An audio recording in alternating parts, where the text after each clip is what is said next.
ఒకటండి చెప్పండి రాకేష్ రెడ్డి గారు ఏదో చెప్తున్నారు. వీళ్ళందరి డౌట్స్ కు సునీత సిస్టర్ గానీ, మా రచన సిస్టర్ గానీ, సార్ గానీ, ఇంకా అందరికి ఒకటే చెప్తున్నాను సమాధానం. చెప్పండి.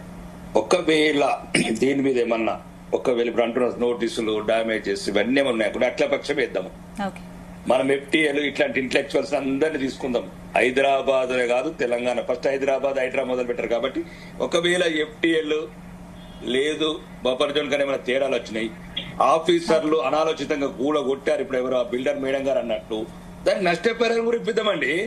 ఒకవేళ నిజంగా కూడా వీళ్ళు బఫర్ జోన్ బయట ఉంటే కూడా ఇలా ఆఫీసర్లు అనాలోచిత చర్యల వల్ల ప్రభుత్వం ఏంటంటే 3 లక్షల కోట్ల బడ్జెట్ ఉంది, మాకు 7.5 లక్షల కోట్ల అప్పు తెచ్చినాం, అవసరమైతే ఇంకా 1 లక్ష కోట్లు తెస్తాం, చెరువులన్నీ కాపాడుకుంటాం. ఎందుకు అంతగానో టెన్షన్ పడుతున్నారు?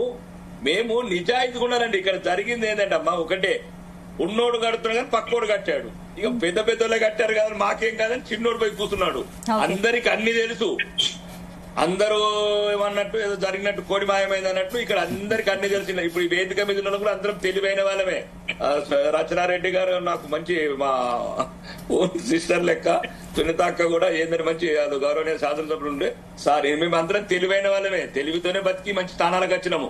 ఇక్కడ హైదరాబాద్ లో ఏమేమి జరిగింది, ఎవడెవడైతే రాజకీయ నాయకుడే మొదటి దోషి, రెండో దోషి అధికారి, మూడో దోషి కాంట్రాక్టర్, ఈ ముగ్గురిని ఎట్టి పరిస్థితి వదలకూడదు. నేనేమంటున్నానంటే జరిగింది కాదు, భవిష్యత్ తరాలకు భరోసా ఇవ్వాలండి. ఎందుకంటే డబ్బులతో ఎవరు చచ్చిపోతాడు, పోయేటప్పుడు ఎవరు కొండపోతాడు, మరి దారుణంగా ప్రవర్తిస్తున్నారు. కళ్ళ ముందు మునిగిపోతున్నది, హైదరాబాద్ మునిగిపోతున్నది, విజయవాడ మునిగిపోతున్నది. అంటే నాకు ఒకసారి ఇబ్బందికరంగా ఉందండి. శాసనసభ్యులుగా మాట్లాడంటే చాలా పరిమితులు ఉన్నాయి కదా, పరిమితులు దాటి మాట్లాడుతున్నా.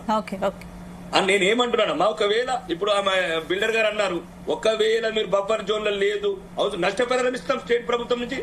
ఒకవేళ అధికారులు అనాలోచిత చర్యల వల్ల ఏదైనా చర్య తీసుకున్నారు, అనవసరంగా కూలగొట్టాము. ఇప్పుడు ఒకటక్కడ సమస్య ఏమొస్తున్నది, మళ్ళీ మీరు దయచేసి ఈ ప్రభుత్వాల మీద సామాన్యుడికి నమ్మకం సన్నగిల్లింది.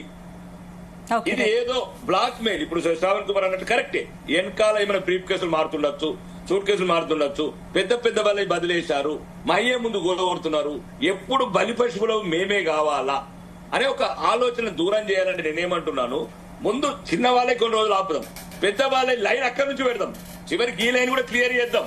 చేసిన తర్వాత రీహాబిలిటేషన్ గానీ వాళ్ళకి నష్టపరిహారం గానీ 1000 ఎకరాలు ఉన్నాయండి. ఇక బోలెడు కబ్జా చేసిన కొడుకులు, మామూలు కబ్జా చేయలేదు, హైదరాబాద్ మొత్తం కబ్జా చేసిన. మనకు 1000 ఎకరాలు రికవరీ చేయొచ్చు, ఈ పేదలందరికీ నష్టపరిహారం ఇవ్వచ్చు. ఏదైనా అనాలోచిత చర్యల వల్ల అధికారుల వల్ల ఎవరైనా నష్టపోతే వాళ్ళకి రాష్ట్ర ప్రభుత్వం తరఫున నష్టపరిహారం ఇవ్వచ్చు. కానీ చెరువులు మాత్రం కాపాడుతుందే రేవంత్ రెడ్డి తన చిత్తశుద్ధి నిరూపించుకోవాల్సిందే. తుపాకి రాముడు మాటల్లా కాకుండా ఇంతవరకు ఏదైతే అధికారం వచ్చి నుంచి 9 నెలల నుంచి 90 అబద్దాలు ఆడాడో, ఇది 91 అబద్దం కావద్దు, లేకపోతే 99 అబద్దం జీవో నెంబర్ లాగా 99 అబద్దం కావద్దు. ఇది నిజం కావాలని కోరుకుంటున్నాను. రైట్. రచనారెడ్డి గారు, ఇప్పుడు 5-6 కోట్లు పెట్టి ఒక విల్లా తీసుకున్న